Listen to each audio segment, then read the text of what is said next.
Hola chicos y chicas, espero que en el primer vídeo no os aburriera demasiado y que estéis viendo esto no por obligación, sino porque un poquito al menos os gustará. No voy a enredar mucho, así que empezamos. Hoy voy a hablaros de mamíferos. Os voy a hablar de mamíferos que todos conocéis, pues son el lince, el lobo, pero también os voy a hablar de otros mamíferos más pequeñitos que la verdad es que mucha gente no conoce y me parece interesante que sepáis que existen. Por lo menos eso, que existen. Bueno, pasamos a la siguiente.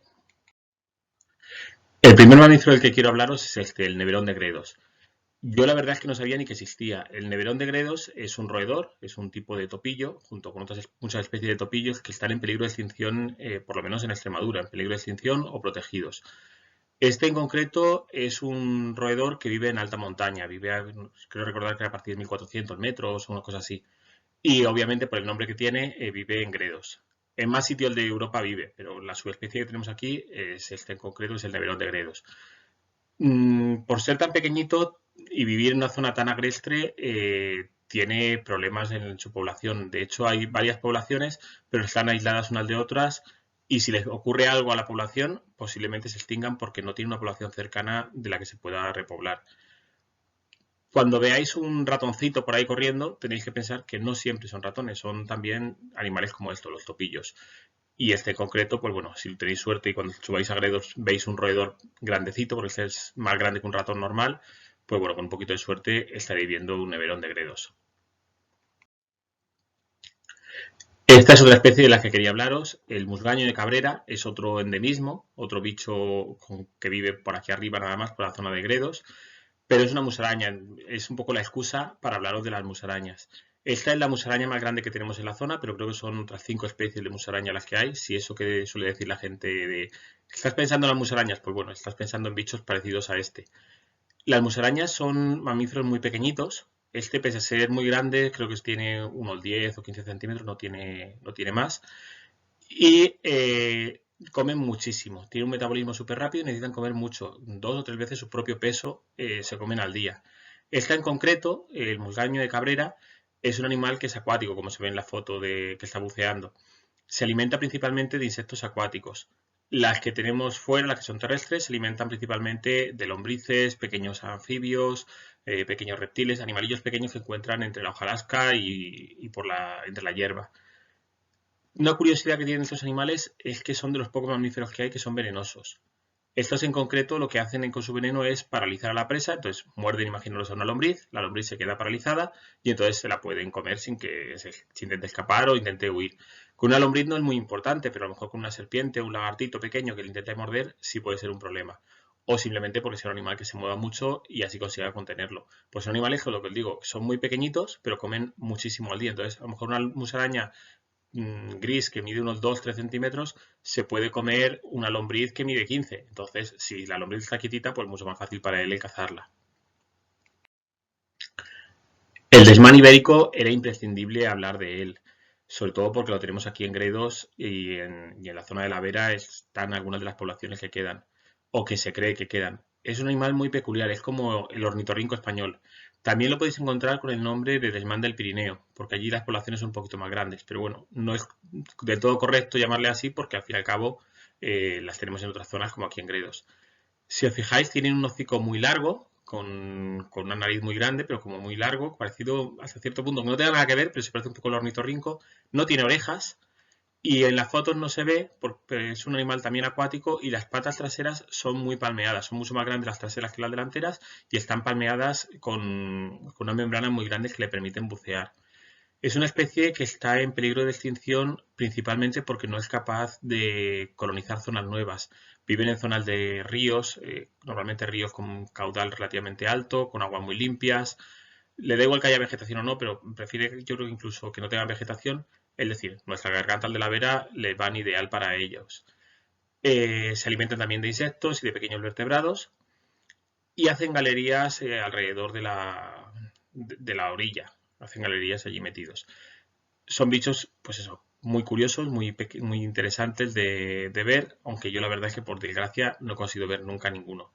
Uno de los problemas que tienen son las presas. Al hacerse presas para poder tener agua los humanos, ellos no son capaces de subir a la otra parte de la presa, con lo cual se les limita el territorio. No pueden aumentar la distribución. Si aunque se reprodujeran y tuvieran crías y las crías salieran adelante, no podrían colonizar otras zonas nuevas, con lo cual pues se quedan encerrados en el sitio concreto hasta la presa. A partir de la presa pues no pueden desplazarse ni para arriba ni para abajo. Esta es otra especie de la que yo quería hablaros, también es un ejemplo. O sea, hay muchas especies de murciélagos en España, muchas especies de murciélagos en Extremadura, y todas ellas están protegidas. Todas están protegidas porque son muy útiles y porque además están en peligro de extinción. Están en peligro de extinción la mayoría de especies, o por lo menos están amenazadas, porque les destruimos el hábitat, no tienen sitio donde criar y sobre todo porque, como utilizamos pesticidas, se quedan sin presa, se quedan sin alimentación. Este en concreto lo he escogido por dos razones. Por una parte, porque es un murciélago muy grande. Es un murciélago que mide 40 centímetros de envergadura, es decir, de una punta del ala a la otra punta del ala 40 centímetros. Eso en un murciélago de la península ibérica es un tamaño muy grande. Yo he podido ver uno porque decidió pasar el día en una ventana nuestra de casa. Se enganchó a la mosquitera y ahí se pasó el día hasta que llegara la noche, pues se fue. Y otra de las cosas por las que lo he escogido es porque la colonia más grande de reproducción que hay en Extremadura y de la más grande, creo que es la más grande que hay en un edificio, que no es en una cueva, está en el monasterio de Ayuste, donde se han llegado a contar hasta 3.000 hembras reproductoras. Ahora, por desgracia, están muy de moda los murciélagos y no con muy buena prensa. El por qué tienen esta prensa y por qué pueden ser uno de los causantes de haber transmitido el COVID es porque los murciélagos son capaces de soportar una alta carga de bacterias o de virus. Esto es porque, claro, imaginaros una cueva, aunque sea el sitio donde están en el monasterio de Yuste, donde hay 3.000 hembras, es decir, más los machos, cuando se juntan allí hay 6.000 animales, más las crías, podemos juntarnos pues a lo mejor con 8, 9.000 o 10.000 animales allí metidos dentro. Todos haciendo caca allí dentro, orinando allí dentro, sin ventilación. Eso hace que el nivel de bacterias y de virus que hay allí metidos sea altísimo. De hecho, hay que tener mucho cuidado si vas a meterte en una cueva donde hay murciélagos porque puedes contagiarte un montón de cosas. Pero ellos tienen que vivir ahí dentro, entonces su sistema inmune está preparado para aguantar una alta carga de bacterias, parásitos y virus. Esto para nosotros tiene un lado inconveniente, que claro, que si entramos en un contacto directo con ellos corremos riesgo de contagiarnos de algo, pero también es una ventaja porque si estudiamos un sistema inmune podemos aprender cómo defendernos de estas bacterias y de estos virus. Entonces, desde el punto de vista científico y de protección y de cuidarnos frente a enfermedades, realmente son interesantes que estén ahí. Pero además, los murciélagos, lo que os digo, se alimentan principalmente de insectos. Entonces, a la agricultura nos viene de lujo. Se están utilizando nidos de murciélagos en zonas de campos ecológicos. Lo que se hace es que les ponen nidos artificiales para favorecer el que aparezcan allí, que se queden allí, porque un murciélago es capaz de comer un número altísimo de insectos en una sola noche. Entonces, se ponen nidos para pájaros que capturan insectos durante el día y nidos para murciélagos que capturan insectos durante la noche. Y de esa forma se ha visto que se consigue controlar muchísimo la población de mariposas o de gusanos y demás que pueden afectar a los árboles frutales. Ya voy a hablaros de especies más conocidas, más grandotas. En primer lugar, tenía que hablar, estando en Gredos, teníamos que hablar de la cabra montesa. La cabra montesa que tenemos aquí es una subespecie en concreto de las que hay en España. Es la causante de que Gredos sea un parque natural. Gracias a que estaban casi extintas, hicieron un parque natural, no mentira, hicieron reserva de caza a Gredos para proteger a esta especie y poder seguir cazándola. Al proteger Gredos para esta especie, lo que hicieron fue proteger al resto de especies también. Es un animal realmente impresionante. A la izquierda tenemos el macho con esos cuernos tan enormes y a la derecha la hembra que tiene unos cuernos mucho más chiquititos. Y en medio pues he puesto un cabritillo porque son muy monos. Estas fotos las hice este verano en Gredos. Se caracterizan los machos, sobre todo cuando van siendo más maduros, van siendo más mayores, por esas manchas negras tan marcadas que tienen en la pata, en las barrigas y en el lomo, en el dorso arriba.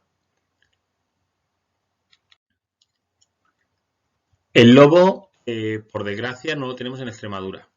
No lo tenemos o no sabemos que lo tenemos o no quieren decirnos que lo tenemos todavía. Pero hasta hace relativamente pocos años lo había en Gredos. Si habláis con gente mayor, sus abuelos, o sea, yo todavía me lo han llegado a decir gente mayor del pueblo, pero por desgracia murieron ya, pero seguro que si tenéis amigos que han estado en el campo trabajando y más, sus abuelos, si eran cabreros, os pueden contar historial de lobos, porque hasta hace muy poquito vivían en Gredos. En Gredos no, en la zona nuestra extremeña, porque en Gredos ya hay, en Salamanca y en Ávila ya hay lobos. Entonces, el de esperar que más pronto que tarde terminen de cruzar esa línea imaginaria que tenemos nosotros, que llamamos fronteras de provincias, y también las tengamos otra vez de nuevo aullando en gredos. Yo la verdad es que estoy deseando poder oírlos. Ahora, habrá que cambiar muchas cosas. Los agricultores y los ganaderos, sobre todo los ganaderos, tendrán que acostumbrarse a que el lobo vuelva a estar entre nosotros y tendrán que adaptarse para obtener mastines y no tener problemas con el ganado. El Monfragüe es otro de los sitios donde se supone que estarán bien y que pronto deberían estar allí metidos, porque el porcentaje y el número de ungulados, sobre todo de ciervo y de jabalí, que hay allí es altísimo y el lobo podría ayudar a que se controlaran las poblaciones, lo cual al parque le vendría de lujo porque no tendría que aguantar tantos herbívoros machacándose las plantas y los ciervos estarían más sanos también porque los lobos lo que suelen capturar son a las presas débiles, suelen ir a buscar los animales enfermos y al capturar esos animales enfermos, pues lo que favorecería es que la población de ciervos o de jabalís fuera animales sanos. La caza no ayuda de esta manera porque los cazadores suelen preferir coger a los trofeos, suelen coger al ciervo con las cuernas más grandes, al jabalí con los dientes más grandes, a los machos más grandotes, que son los que en teoría el lobo nunca va a atacar, porque son los que se van a poder defender fuertes. Al cazar estos animales, pues lo que hacen los cazadores es hacer que los mejores ejemplares desaparezcan y no transmitir sus genes.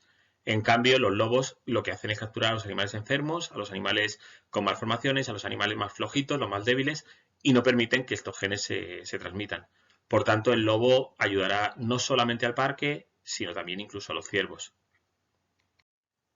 Y ya por último os voy a hablar del lince. El lince ibérico es un animal que está en alto peligro de extinción y que por desgracia en Extremadura solamente tenemos un ejemplar. Suena súper raro que tengamos un solo ejemplar, pero os explico un poquito el porqué. Los linces estaban casi extintos, solamente había poblaciones fuertes en Doñana. Durante mucho tiempo se intentó criar con ellos, pero no se conseguía básicamente por problemas burocráticos.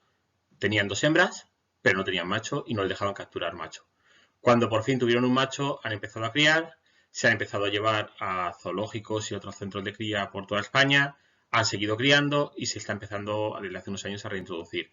Y se está reintroduciendo como el de la fotografía de la derecha con collares transmisores para poder saber dónde están. Pues bueno, en Extremadura tenemos un solo ejemplar que está viviendo en Monfragüe. Es un ejemplar que tuvo que castrar y entonces se soltó en Monfragüe. ¿Por qué se soltó este ejemplar y no un animal entero? Pues porque se pensaba que tenía muy poquitas posibilidades de sobrevivir. Esto es porque lo que se pensaba con el lince es que se alimentaban básicamente de conejos, porque en Doñana se alimentan de conejos. Entonces, si no había conejos, no podía sobrevivir. En Monfragüe no hay una población de conejos muy grande, con lo cual se tenía dudas serias de si sobrevivirían o no. Pero resulta que el lince no se alimenta de conejos. El lince se alimenta de conejos si hay conejos y se alimenta de ungulados, de ciervos, gamos, corzos, si no hay conejos. Entonces en Monfragüe se alimenta básicamente de crías de ciervo. Entonces se ha soltado este macho castrado porque como estaba castrado no podía reproducirse, era un animal que no tenía un interés genético para ver si era viable el que haya allí una población o no haya una población. Entonces está muy bien el lince este y es de esperar que en unos años o en unos meses, no sé exactamente en cuánto tiempo, se liberen linces allí ya adultos reproductores y que se puedan establecer como especie criando allí. Pero también os cuento lo del lince por otra razón, porque hace unas semanas se vio un lince en el Tietar, en Candeleda en concreto. Entonces, es de esperar que en un tiempo pues también tengamos linces por allí. Y este lince no se le soltó allí, ese lince se ha desplazado un montón de kilómetros, es un lince que lleva radiotransmisor, entonces se sabe de dónde viene, y se ha desplazado un montón de kilómetros y ha llegado hasta esa zona y parece que está más o menos a gusto. Entonces, con un poquito de suerte, pues acabaremos teniendo linces también en la zona de la Vera o por lo menos en la zona del Tietar. Pues bueno, ya es todo por hoy. Este vídeo he conseguido hacerlo un poquito más corto que Nada, decirlo chicos. Yo me quedo en casa y el próximo día, que va a ser ahora mismo cuando grabe también, os voy a hablar sobre reptiles. Nos vemos pronto.